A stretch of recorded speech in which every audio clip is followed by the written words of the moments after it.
ने भेड़िए और तेंदुओं की दहशत तो देखी, लेकिन अब बाघ ने भी वहां पर आतंक मचाना शुरू कर दिया। एक शख्स को मौत के घाट उतार दिया बाघ ने। एक किसान जो खेत में काम कर रहा था उस पर बाघ ने हमला किया, गर्दन पर हमला करके उसकी गर्दन तक को चबा गया।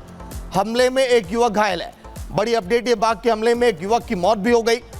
आप देखिए इस पर क्या एक्शन लिया जाता है, क्योंकि वन विभाग ने लगातार एक्शन लिया था जब तेंदुए और वहां पर दहशत थी बहराइच के अंदर।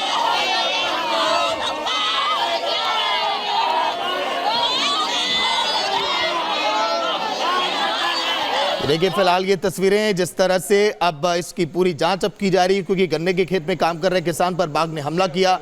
गर्दन चबाने से मौके पर ही उसकी मौत हो गई है। एक बाघ ने एक किसान को मौत के घाट उतार दिया। बाघ ने उसकी गर्दन पर हमला किया, क्योंकि अभी तक आपने तेंदुए और भेड़िए की दहशत तो देखी थी बहराइच में, लेकिन अब बाघ का भी अब दहशत लोगों में दिखाई दे रहा है। बड़ी खबर फिलहाल, लेबनान पर इजराइल का हमला।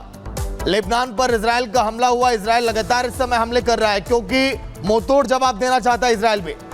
नेतन्याहू पर जिस तरह से हमला किया गया था शनिवार की मौत के बाद, लेकिन इजराइल अब एक एक करके बदलाव लेने की तैयारी कर रहा है। देखिए हमले के दौरान की ये तस्वीरें, रिहायशी इलाके पर हमला किया गया। हमले में इमारत किस तरह से ध्वस्त हो गई, आवाज आप सुनिए, और कितनी भीषण ये आवाज है, कितना भयंकर ये धमाका है।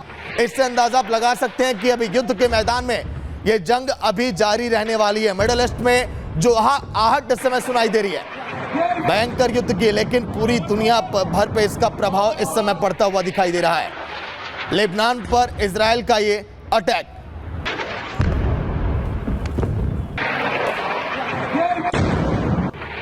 लेबनान पर देखिए इजराइल के अटैक से इमारत वहां पर ध्वस्त हो गई, और इजराइल का अटैक अभी इसी तरह से जारी रहेगा, क्योंकि आपने देखा होगा शनिवार की मौत के बाद इस समय लगातार दोनों तरफ से हमले किए जा रहे हैं।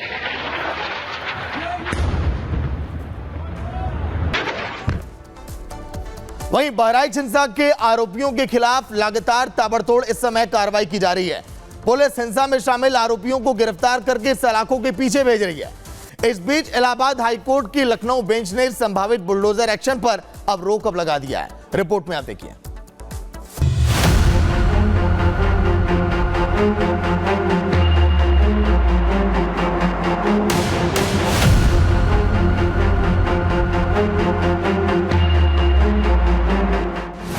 बहराइच में नहीं चलेगा बुलडोजर। संभावित बुलडोजर एक्शन पर लगी रोक। इलाहाबाद हाई कोर्ट की लखनऊ बेंच ने लगाया स्टे। 13 अक्टूबर की रात दंगाइयों ने बहराइच की शांति में जो आग लगाई, अब उस पर बुलडोजर कार्रवाई की बारी।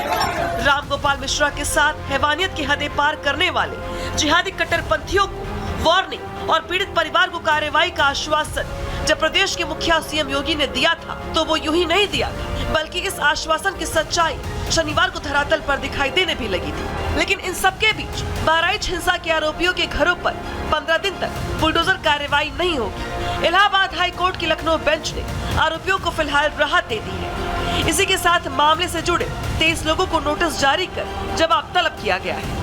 उन्हें जवाब दाखिल करने के लिए 15 दिन का वक्त दिया गया है। अब इस मामले की अगली सुनवाई 23 अक्टूबर को होगी। आरोपी पक्ष ने हाई कोर्ट में अर्जी दाखिल कर सरकार पर टारगेट करने का आरोप लगाया था। अपनी अर्जी में कहा था कि सुप्रीम कोर्ट के आदेशों को नजरअंदाज कर उत्तर प्रदेश सरकार एक तरफा कार्रवाई करने जा रही है। लोगों के मकान को तोड़ने के लिए नोटिस दिया था और बुलडोजर कार्रवाई की दहशत फैलाई थी, उस पर माननीय उच्च न्यायालय में एपीसीआर की तरफ से एक पीआईएल किया गया था, जिसकी अर्जेंट सुनवाई हुई, और माननीय उच्च न्यायालय ने उस समस्त 23 लोगों की जो नोटिस थी, नोटिस पाने वालों को 15 दिवस का अवसर दिया है अपना पक्ष रखने के लिए।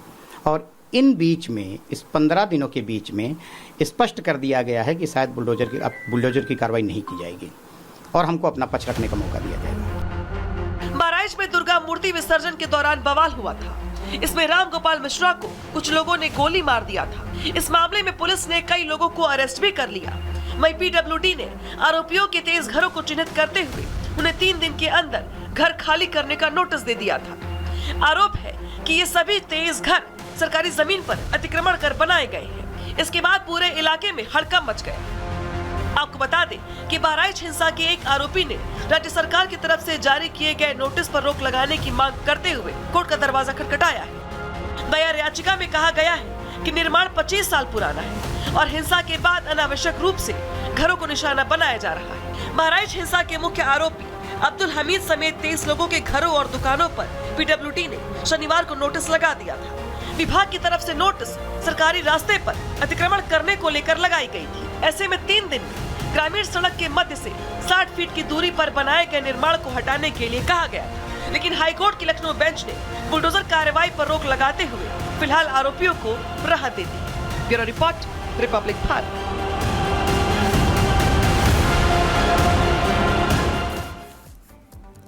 वहीं यूपी में उपचुनाव को लेकर सियासी गलियारों में हलचल जोरों पर है, लेकिन प्रधानमंत्री नरेंद्र मोदी अपने तीसरे कार्यकाल में दूसरे दौरे पर वाराणसी पहुंचे। वाराणसी पहुंचकर प्रधानमंत्री नरेंद्र मोदी ने 6100 करोड़ की परियोजनाओं की सौगात दी है। इसके बाद विपक्ष को भी आड़े हाथों लिया है। रिपोर्ट आप देखिए।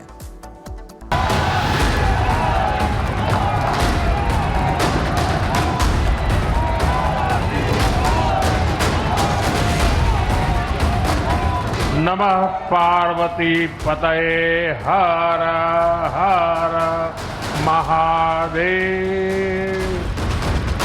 वाराणसी में बदलाव की बयार बह रही है, ये बात किसी से छिपी नहीं है। पीएम मोदी लगातार काशी का विकास कर रहे हैं। पीएम मोदी ने वाराणसी को 6100 करोड़ की सौगात दी और समाजवादी पार्टी और कांग्रेस को विकास का बाधक बताया।